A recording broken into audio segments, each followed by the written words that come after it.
Hello बच्चों, class BSc first year, BSc BEd second year के लिए हमारा जो कॉमन टॉपिक चल रहा है वो है एल्केन। और एल्केन क्या होती है कि जब कार्बन कार्बन के बीच में सिंगल बॉन्ड हो तो उसको एल्केन कहा जाता है। एल्केन का जो कार्बन होता है वो sp3 संकरित अवस्था में होता है। अब देखिए, हमने बनाने की विधियां शुरू की थी एल्केन की, जिसके अंदर हमने एल्कीन और एल्काइनों के हाइड्रोजनीकरण से या स्वातेश एंडरसन अभिक्रिया से हमने एल्केन बनाया। वोल्टेज अभिक्रिया की हमने और गिरनारक अभिकर्मक से हमने जो एल्केन बनाया। अब उसके पश्चात आगे की जो हमारी बनाने की विधियां बची हैं वो ये हैं, जिसमें से सबसे पहले हम कार्बोक्सिलिक अम्लों से बात करते हैं।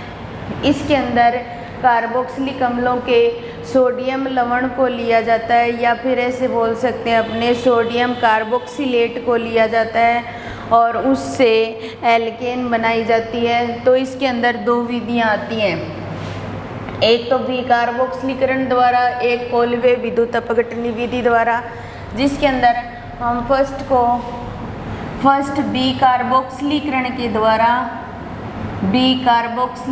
के द्वारा एल्केन का निर्माण कर रहे हैं। विकार्बोक्सिलीकरण या कार्बोक्सिलीकरण क्या होता है?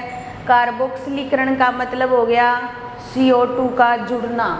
क्या होगा? CO2 का जुड़ना, क्योंकि कार्बोक्सिलीकरण जो आया है वो किसके लिए आया है? CO2 के लिए। और विकार्बोक्सिलीकरण का मतलब हो गया CO2 का बाहर निकलना। हाइड्रोजनीकरण का मतलब हाइड्रोजन जुड़ना, विहाइड्रोजनीकरण का मतलब हाइड्रोजन बाहर निकलना। तो इसी तरीके से हम यहाँ पर CO2 को बाहर निकालेंगे। अब देखिए, हमने कार्बोक्सिलिक अम्ल ले रहे हैं COOH, ये कार्बोक्सिलिक अम्ल होता है। अगर यहाँ पर H हटा करके यहाँ क्या लगा दें? Na लगा दें, तो ये क्या बन जाएंगे? कार्बोक्सिलिक अम्ल के सोडियम लवण बन जाएंगे, या फिर अपने ये बोल सकते हैं सोडियम कार्बोक्सिलेट। सोडियम कार्बोक्सिलेट, तो सोडियम कार्बोक्सिलेट बन जाएगा। और सोडियम कार्बोक्सिलेट की सोडा लाइन NaOH और CaO, सोडा लाइन बोलते हैं इसको, इसके साथ रिएक्शन करवाएंगे। तो रिएक्शन करवाने पर इस R के साथ ये H जुड़ जाएगा और RH भी चेंज हो जाएगा और यहाँ से Na2CO3 बाहर निकल जाएगा। ये हमें क्या प्राप्त हो गई? एल्केन। और हम एल्केन ही बना रहे थे। अब देखिए, यहाँ पर Na2CO3 बाहर निकला, तो CO3 जो बाहर निकला है उसके अंदर क्या है? CO2 है। इसको टुकड़ों में तोड़ते हैं तो NaO प्लस CO2 ये बनेगा, Na2O और CO2। अब देखिए, यहाँ पर क्या हो रही है? CO2 बाहर निकल रही है, इसलिए इस रिएक्शन का नाम क्या हो जाता है? विकार्बोक्सिलीकरण। क्या हो जाता है? विकार्बोक्सिलीकरण। दूसरी विधि आती है कोलवे विद्युत अपघटनी विधि। कोलवे विद्युत अपघटनी विधि, इसके अंदर क्या होता है?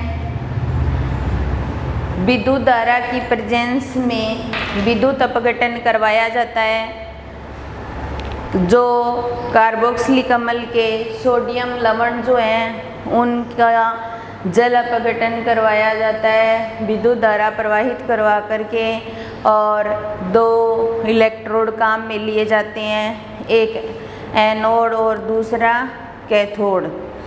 और ऐसे ही हमारे पास क्या होगा? सोडियम कार्बोक्सिलेट होगा, या फिर अपने ऐसे कह सकते हैं कि कार्बोक्सिलिक अम्ल के सोडियम लवण लिए जाएंगे और लेकर के रिएक्शन करवाई जाएगी। और अभिक्रिया अलग अलग प्रकार से होगी एनोड और कैथोड पर।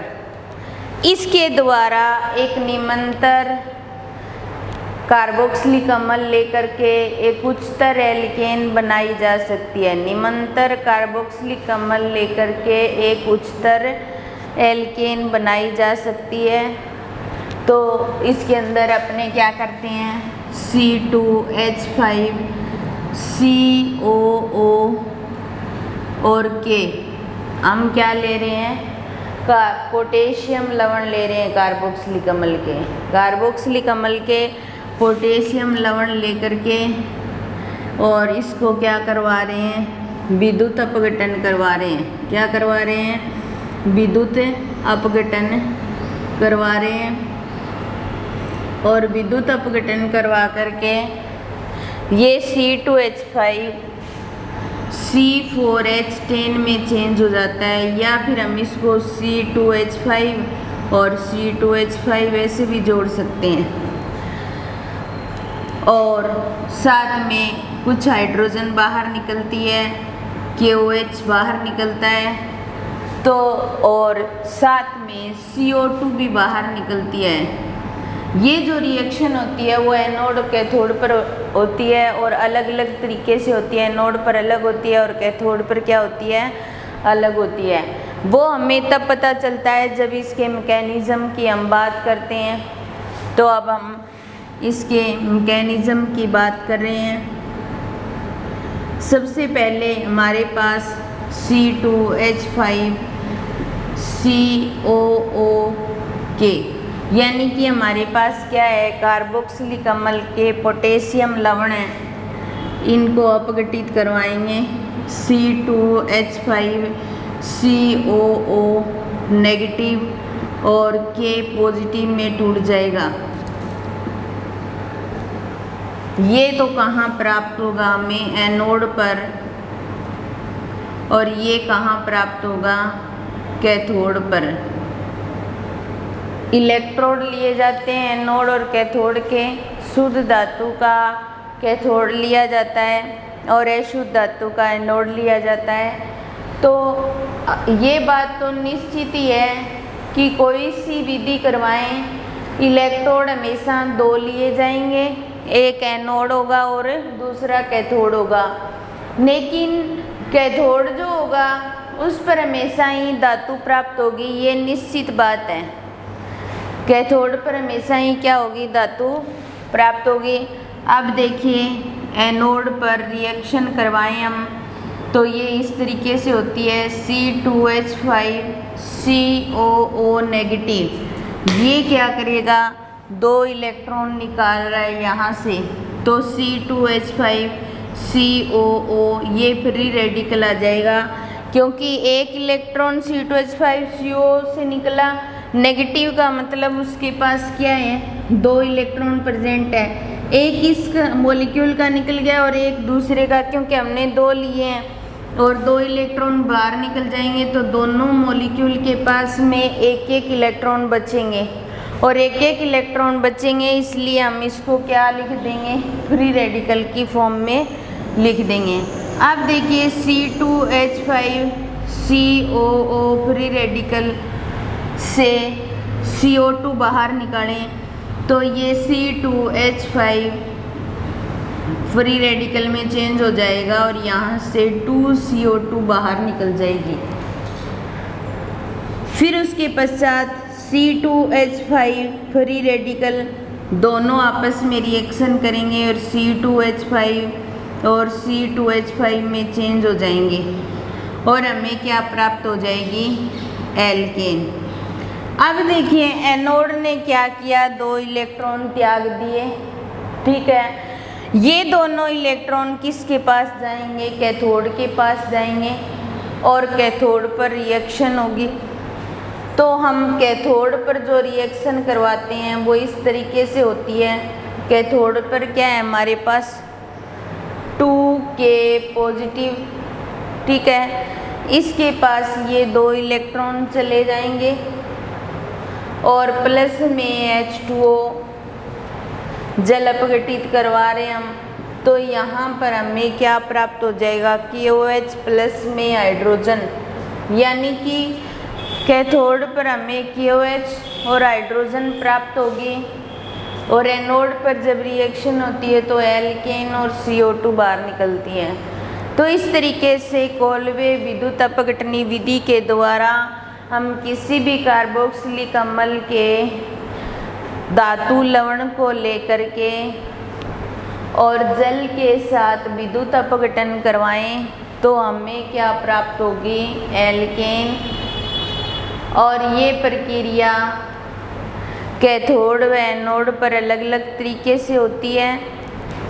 C2H5CO नेगेटिव एनोड पर प्राप्त होता है, K पॉजिटिव कैथोड पर प्राप्त होता है। ये एनोड पर रिएक्शन करता है, 2 इलेक्ट्रॉन बाहर निकालता है। ये दोनों इलेक्ट्रॉन किसके पास चले जाते हैं, कैथोड के पास। एनोड का काम क्या होता है, ऑक्सीडेशन करना होता है, तो वो इलेक्ट्रॉन बाहर निकालता है। और ये दोनों इलेक्ट्रॉन किसके पास जाते हैं, कैथोड के पास। ये फिर एक एक इलेक्ट्रॉन रहेंगे इसके पास, CO2 बाहर निकल जाएगा तो ये C2H5 फ्री रेडिकल की फॉर्म में लिख देंगे, और फिर ये दोनों आपस में रिएक्शन करके एल्केन की फॉर्मेशन करेंगे या ब्यूटेन की फॉर्मेशन करेंगे।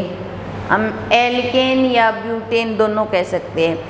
तो इस तरीके से ये कार्बोक्सिलिक अम्ल से बनाने की विधि भी कार्बोक्सिलीकरण और कोलवे विद्युत अपघटनी विधि द्वारा हमारा एल्केन बनाने का मेथड भी कंप्लीट होता है। उसके बाद नेक्स्ट मेथड की बात करते हैं हम एल्केन बनाने के। 6 नंबर आता है क्लीमेंसन अपचयन।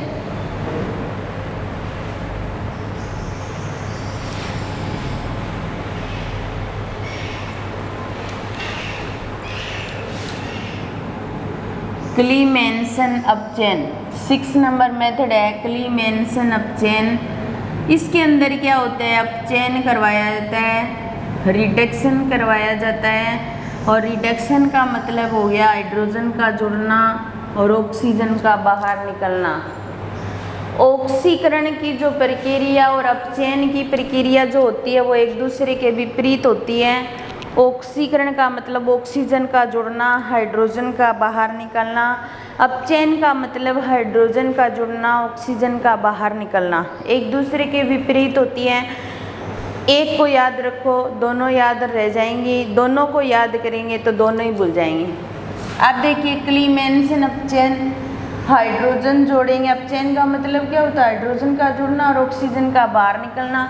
कोई भी कार्बोनिल समूह जो होता है वो इस रिएक्शन को करता है। जैसे हमने क्या ले लिया, कीटोन ले लिया, ठीक है, और कीटोन के साथ रिएक्शन करवाएंगे किसकी, हाइड्रोजन की।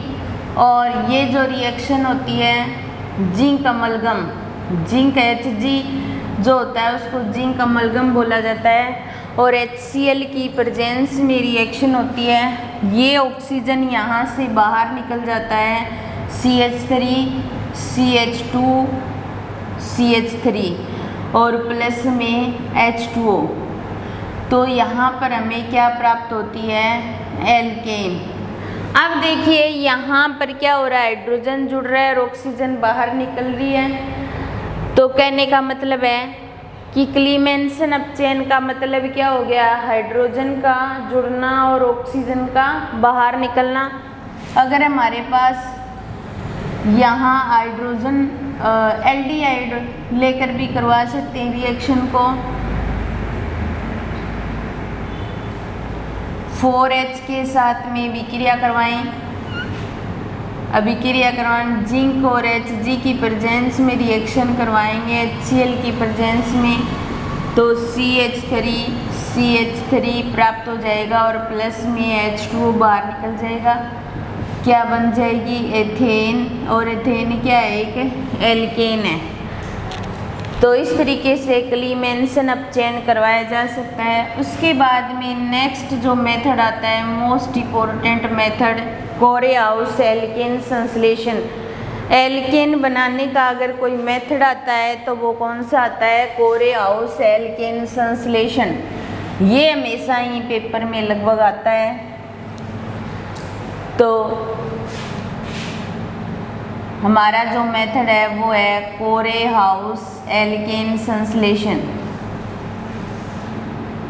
एल्केन संश्लेषण। एल्केन बनाने की प्रमुख विधि है, इसके अंदर कार्ब धात्विक यौगिक को लिया जाता है और कार्ब धात्विक यौगिक को लेकर के एल्केन की फॉर्मेशन की जाती है।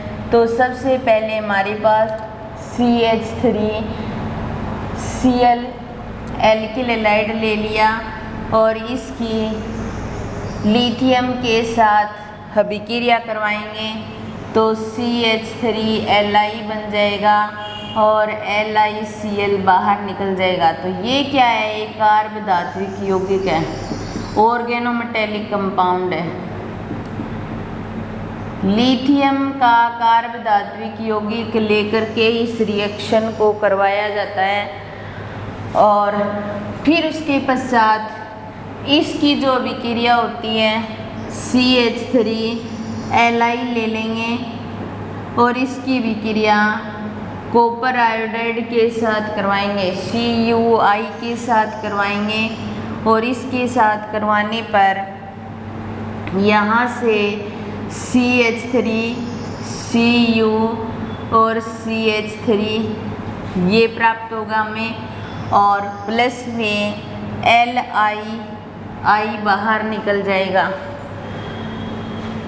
और अब जो बना हुआ है कॉपर का जो मॉलिक्यूल है वो ले लेंगे और CH3 CH2 6 CH2I alkyl iodide के साथ अभिक्रिया करवाएंगे और एल्किल आयोडाइड के साथ अभिक्रिया करवाने पर ये जो एल्केन में चेंज हो जाएगा CH2 6 CH2 CH3 और CH3 Cu बाहर निकल जाएगा और Li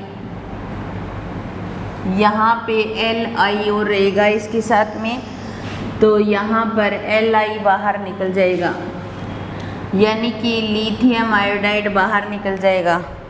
कॉपर आयोडाइड के साथ में विक्रिया करवाएंगे तो CH3Li एक Li तो बाहर निकल ही जाएगा, एक Li इसके साथ ही रहेगा। ये कॉपर के साथ दो CH3 ग्रुप और Li जुड़ा हुआ ये रिएक्शन करेगा, यहाँ से Li बाहर निकल जाएंगे, CH3 Cu बाहर निकल जाएंगे और एक CH3 इसके साथ जुड़ जाएगा और हमें क्या प्राप्त हो जाएगी, एल्केन। क्या प्राप्त हो जाएगी, एल्केन। तो इस तरीके से कोरेहाउस एल्केन संश्लेषण से हम एल्केन का निर्माण कर सकते हैं। उसके पश्चात नेक्स्ट जो हमारा मेथड आता है एल्कोहलों व कार्बोनिल यौगिकों के अपचयन से, एल्कोहल व कार्बोनिल यौगिकों के अपचयन से। तो एल्कोहल का अपचयन करवाएंगे, 2HI के साथ रिएक्शन करवाएंगे लाल फास्फोरस की प्रेजेंस में, तो एल्केन प्राप्त होगी CH3OH। ये क्या है, एल्कोहल है और इसकी 2HI के साथ रिएक्शन करवाएं तो 2HI के साथ रिएक्शन करवाने पर एक हाइड्रोजन इसके साथ जुड़ जाएगा तो ये CH4 में चेंज हो जाएगा। यहाँ पर उपस्थिति किसकी लेंगे, लाल फास्फोरस की। किसकी लेंगे, लाल फास्फोरस की। CH4 प्राप्त हो जाएगा। I है वो I2 के रूप में बाहर निकल जाएगी और जो हाइड्रोजन और ऑक्सीजन है वो H2O के रूप में बाहर निकल जाएंगे और हमें क्या प्राप्त हो जाएगा, मीथेन। क्या प्राप्त हो जाएगा, मीथेन। कार्बोनिल यौगिक जो होते हैं उनको ले हम HCHO को क्या बोला जाता है, फॉर्मल्डिहाइड तो ये क्या होता है, फॉर्मल्डिहाइड, और फॉर्मल्डिहाइड की भी 2HI के साथ अभिक्रिया करवाई जाए। इसकी जो रिएक्शन है वो हम 4HI के साथ करवाएंगे, और CH ये लाल फास्फोरस की प्रेजेंस में, तो यहाँ पर ये भी CH4 में चेंज हो जाएगा। ऑक्सीजन जो I है वो I2 या 2I2 के रूप में बाहर निकल जाएगी और एक H2O बाहर निकल जाएगा। फिर उसके पश्चात हम एल्डिहाइड लेते हैं। एल्डिहाइड की 4HI के साथ अभिक्रिया करवाएं लाल फास्फोरस की प्रेजेंस में। ये ऑक्सीजन यहाँ से 2 हाइड्रोजन के साथ H2O के रूप में बाहर निकल जाएगा। 2 हाइड्रोजन इसके साथ जुड़ जाएंगे तो CH3 और प्लस में I2 या 2I2 के रूप में बाहर निकल जाएगा। तो ये तो क्या प्राप्त होगी हमें, मीथेन। तो फॉर्मल्डिहाइड से मीथेन, एल्डिहाइड से एथेन प्राप्त हो जाएगी। फिर उसके पश्चात अगर कीटोन के साथ करवाई जाए 4HI की विक्रिया, ये हमने क्या ले लिया, कीटोन लाल फास्फोरस की प्रेजेंस में, तो ये ऑक्सीजन H2O के रूप में बाहर निकल जाएगी, आयोडीन I2 के रूप में बाहर निकल जाएगी और 2 हाइड्रोजन सेकंड नंबर कार्बन के साथ जुड़ जाएंगे और क्या प्राप्त हो जाएगी, प्रोपेन। क्या प्राप्त हो जाएगी, प्रोपेन। तो हम एल्कोहल की 2HI के साथ लाल फास्फोरस की प्रेजेंस में रिएक्शन करवा करके मीथेन बना सकते हैं। आयोडीन बाहर निकलती है और जल बाहर निकलता है। फॉर्मल्डिहाइड की 4HI के साथ विक्रिया करवा करके लाल फास्फोरस की प्रेजेंस में क्या बना सकते हैं, मीथेन। आयोडीन बाहर निकल जाएगी, जल बाहर निकल जाएगा। एल्डिहाइड की 4HI के साथ विक्रिया करवा करके एथेन बना सकते हैं। I2 बाहर निकल जाएगी, H2O बाहर निकल जाएगा। कीटोन के साथ में 4HI की विक्रिया करवा कर लाल फास्फोरस की प्रेजेंस में क्या बना सकते हैं, प्रोपेन, और आयोडीन बाहर निकल जाएगी और H2O। इस तरीके से एल्कोहल व कार्बोनिल यौगिकों का आप चयन करके एल्केन बना सकते हैं। क्या कर सकते हैं, एल्केन बना सकते हैं। उसके बाद में एल्केन बनाने का लास्ट मेथड आता है वुल्फ-किर्चनर अपचयन। वुल्फ-किर्चनर अपचयन